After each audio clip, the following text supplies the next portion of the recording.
Today I'm going to be playing Super Metroid for the Super NES, which is one of my favorite video games of all time. It was the reason I got a Super NES. And yeah, let's get it going. It's going to be awesome.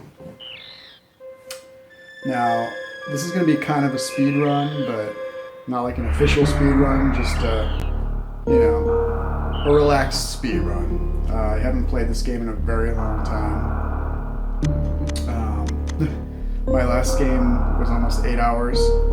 I'm not sure what happened there. Actually, I think that might be someone else's save file. I'm going to keep that. Okay, let's see. Change the controller setting because they have the buttons. They have the buttons a little off there.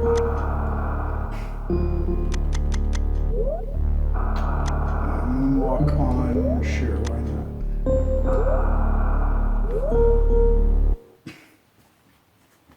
The last So yeah, I Metroid haven't played this is in game in quite a captivity. while now.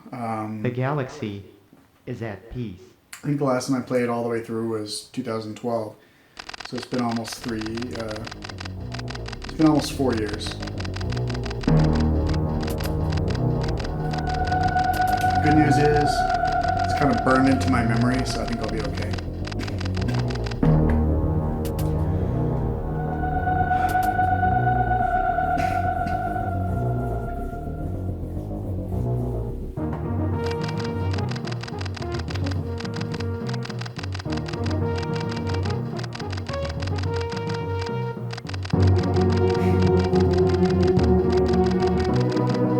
Now, Metroid 2 was actually the second video game I ever owned. The first video game I ever owned was Kirby's Dream Land for the Game Boy. Now, the Game Boy was the first system I got, obviously. And I picked out Kirby's Dream Land because it had cool box art. Because I had to buy something to go with my new Game Boy, right? Or I had to beg my mom to buy something to go with my new Game Boy. It's not like I was buying it. And my first thought was a Mega Man game. I really wanted a Mega Man game. And the most recent Game Boy Mega Man at that point was Mega Man 3, I believe. Which I never bought, and I'm glad I didn't because it's not that great. Especially compared to the one that they made after that. But yeah, Kirby's Dream Land, very cool box art. So I grabbed it off the shelf. And it's like a 20-minute long game. It's super easy, but it was a perfect first game to get, and it took me a few weeks to get through it. But yeah, it was just such a perfect kind of introduction to gaming. I'd played games before that at friends' houses, mainly Mega Man 3 and various Super Mario Brothers games. I was never like good at them though. I would just play them in short bursts, and then I would mostly watch other people play them. And I had never beaten a game or even seen the end of a game before Kirby's Dream Land. So yeah, I'm glad I started with Kirby's Dream Land and not a worse game, because there were so many worse games on the Game Boy that I could have started with. Another one that I almost got was Terminator 2 Judgment Day for the Game Boy. I was so close to buying Terminator 2, which is an atrociously but terrible game. It probably would have killed my hobby right out of the gate. So I'm very lucky that I didn't buy Terminator 2 or I guess to a lesser extent Mega Man 3. Those were my two top choices. If I could have had any game I wanted at that point, it would have been one of those two, I'm sure. I'm not saying Mega Man 3 is as bad as Terminator 2, because it's not. It's not bad at all. It's just very hard. It's just kind of tedious and overly difficult in a lot of ways. That's some primo dodging right there, by the way.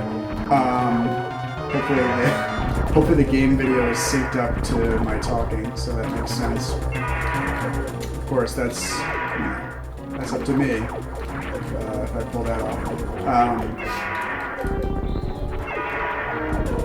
Hold on. I'm gonna try to take this guy down. Frickin'.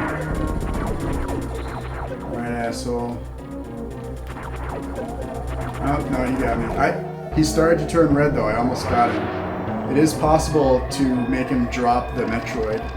Of course, he then picks it up and flies off anyway. But if you hit him enough times, he will drop the Metroid, which is pretty awesome. So it's like a first boss that you have to lose, but you don't have to lose. You can actually kind of win it. So, nice little Easter egg there for players who can hit him enough times before they go critical. Anyway, so yeah, there were so many terrible Game Boy games I could have bought, and instead I got Kirby's Dream Land, which is just a great game. It's a very short game, but it's great for what it is. And after that, it's like, once that game was beaten, I needed another game to play. And I saw Metroid 2 on the shelf next time we went to get a game. And the box art for Metroid 2 is just so stylish and cool that I had to get, you know. And plus, it looked like Mega Man. I was looking at the screenshots on the back of the box, and the screenshots made it look, you know, kind of like a Mega Man game. And I'm like, well, you know, I don't have a Mega Man. You know, there are no Mega Man games at the store. But this one looks like a Mega Man, and it's got this really cool picture on the box, so I'll get this one. So I got Metroid 2, which is a really great game. It's much longer and much deeper than Kirby's Dream Land, to say the least. Absolutely one of the best games on the Game Boy. Probably top 3, to be completely honest. And where are the other two, you ask? Mega Man 4 and Mega Man 4 and Link's Awakening. Sorry, I just blanked for a second. Mega Man 4 and Link's Awakening, definitely. Also up in that top tier, you've got Pokemon, you know, the original Pokemon, Wario Land, Mega Man 5, which, it was not as good as Mega Man 4, but it was quite good. But yeah, I'd say the top 3 comes down to Link's Awakening, probably number 1. Then Mega Man 4, then Metroid 2. I would say are the top 3 on the Game Boy. And I didn't have Nintendo Power at the time, so I had nothing to go by. It wasn't like I was... it wasn't like I had any information about how good Metroid 2 was that I could look at and be like, oh yeah, that's the game. It was all just, the box art's cool, let's get that one. So I really lucked out. Could have gotten a terrible game. And Metroid 2... I mean, Kirby's Dream Land was really fun and kind of got me started, but Metroid 2 really got me involved in game playing, I feel like. Because I spent so many hours. I think my final time, the first time I beat Metroid 2, was like 12 hours, which that was like weeks of gameplay for me to get to 12 hours in that game. And considering it's a game that you can beat in like an hour and a half, you know, I explored like every nook in that game, and because I didn't really fully grasp the way games worked at the time, I thought you could pretty much go anywhere, like from the start. So I was trying to get into like later areas before I was supposed to, which is funny because in later Metroid games, that's like a huge component of the gameplay, is being able to make your way into areas before you're supposed to by getting the right items and so on and so forth. Sequence breaking is what they call it. So it's funny that sequence breaking became such a thing later, because when I first had Metroid 2, I thought that I could sequence break because I didn't understand how most games worked. Most games are linear. Most games you have to follow a certain order of operations. Just making sure I'm still recording here. It looks like I am. That's good. So yeah, most games you have to follow a specific order of operations. You know, sequence breaking is not a thing most of the time. So hang on, gotta check something real quick.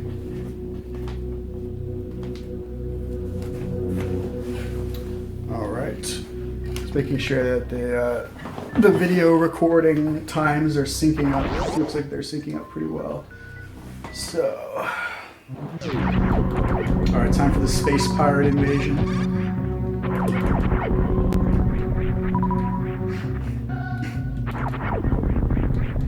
So yeah, I explored like every nook and cranny of Metroid 2. Like seriously, no joke. I looked everywhere for like every little special item that I could find, and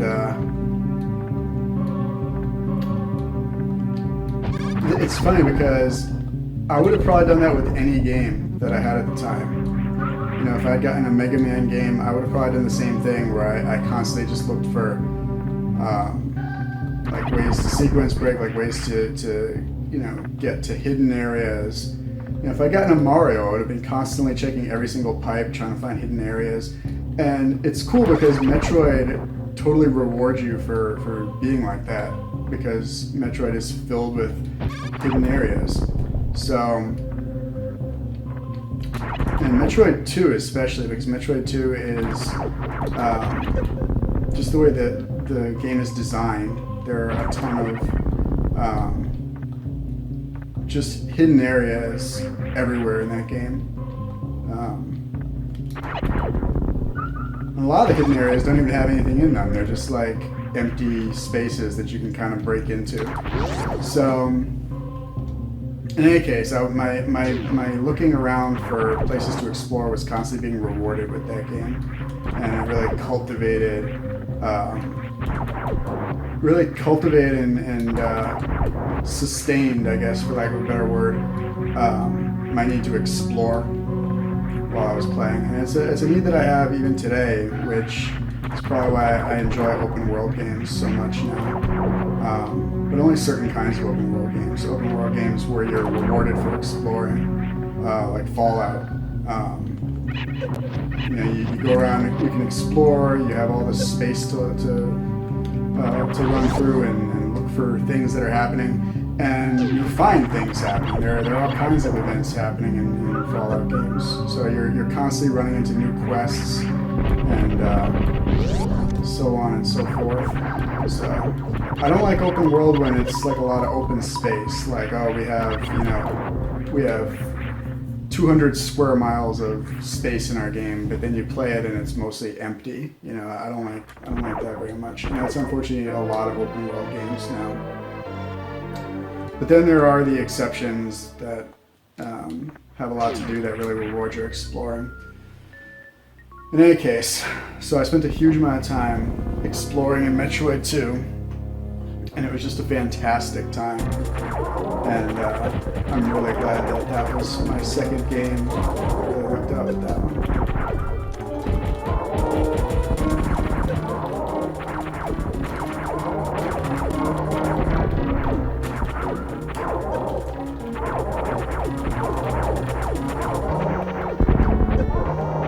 His head fell off.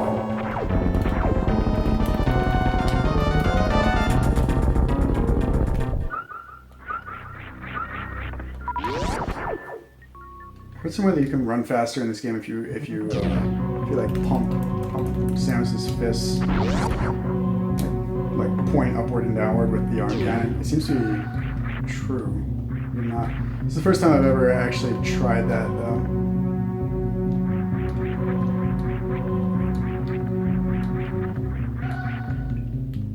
So yeah, Metroid 2 was my second game, and then that held me over for a few months. And then my third game was Super Mario Land 2, 6 golden coins for the Game Boy, because I just really needed to have a Mario game. That one was a disappointment though. It wasn't as fun as any of the Super Mario Brothers games that I'd been playing for years with other people. It just, the screen was smaller and it was very hard to see. The Game Boy screen, the original Game Boy screen was not the best. So that one, and it was also a super short game too, another very short, easy game. So that one was a bit of a disappointment. Let's see. Fourth game was Wario Land. So like the next evolution of I'm just gonna open that door for later. Why not? The next evolution of the Super Mario Land series, Wario Land, which I enjoyed a lot more than Super Mario Land 2. I just had such a blast with Wario Land, and I still do. I played it again a couple of years ago, which I think was the first time I played it since like 1995. Played it in 2013, I believe. But yeah, even after almost 20 years without playing it, it was just as good as I remembered it being, which is saying a lot.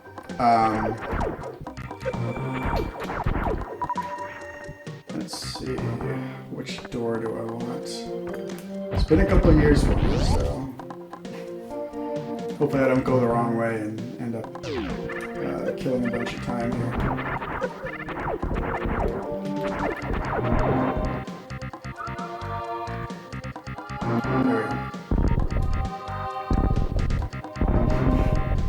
So yeah, then to continue the story, then the Super Nintendo had been out for a while, but Game Boy was the only system I had. But then Super Metroid was announced. So Wario Land was kind of what I got while I was waiting for Super Metroid to come out. Then when Super Metroid finally came out, I got a Super NES like probably 2 weeks before Super Metroid was released. So my first Super NES game and my 5th game overall was Super Mario World, and it was amazing to finally have my own console Mario game. You know what I mean? It was just a blast to play that. And I think I missed the charge beam, but that's okay.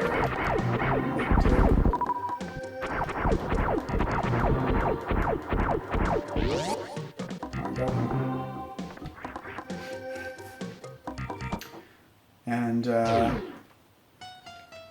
then Super Metroid came out, and this game was amazing at the time. It was probably the best action game on the Super NES at that point. I mean, I can't think of anything that came before this game that was better, except maybe Super Mario World, and that's really up, that's in the eye of the beholder. So I guess some people could argue Super Mario World was still king, but as good as Super Mario World is, I would not make that argument.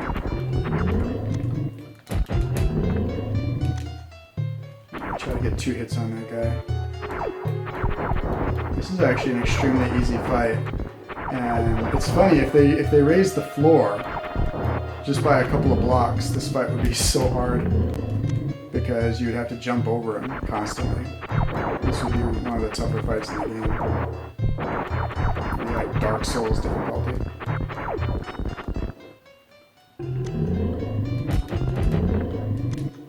I wasted some missiles on that one. So yeah, Super Metroid, it was amazing to get this game, especially considering Metroid 2 was absolutely my favorite game at that point.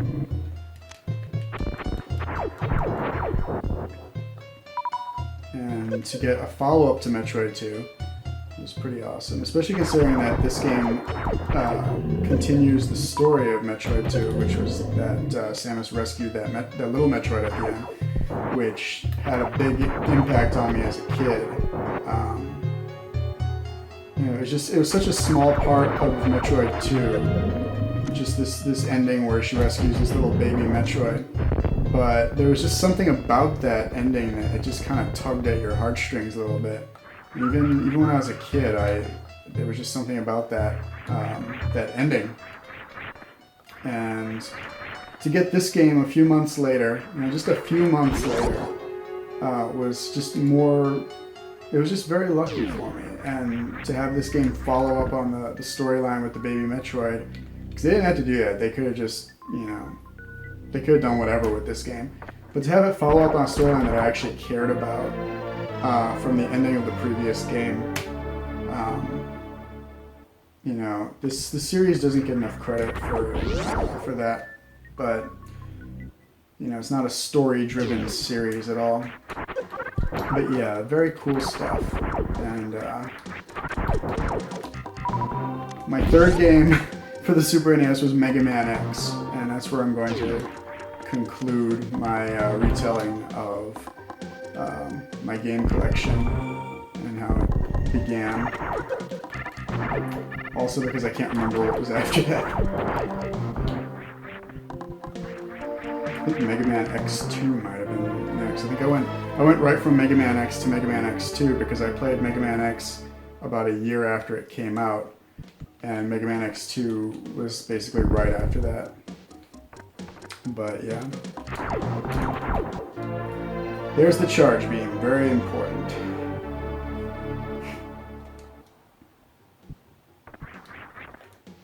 Isn't there something in here? Is like a...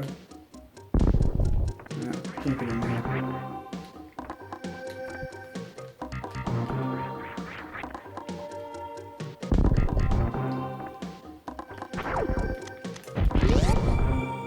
Yeah, super missiles. Super missiles are very cool in this game. Alright, let's see. I like the way they make the screen shake. It's pretty cool. Okay, there's a reason I'm doing this right now. Ugh, I did it! I did a wall jump. I've still got it. After all these years, I've still got it. Wall jumps in this game are hard. They're hard to do. I mean, once you've done them a few times, it's easy, just like anything else. Once you've done them a few times and you know what you're doing, you got some confidence, it's fine. But just getting them to work initially is so hard. And in a situation like this where you're coming back to the game after a hiatus, it's still hard. This crumbling bridge took me so long to figure out when I was a kid because I didn't know you could dash to this point. So I was basically stuck on that part for like an hour until I finally looked at the instruction book and I was like, oh, there's a dash button.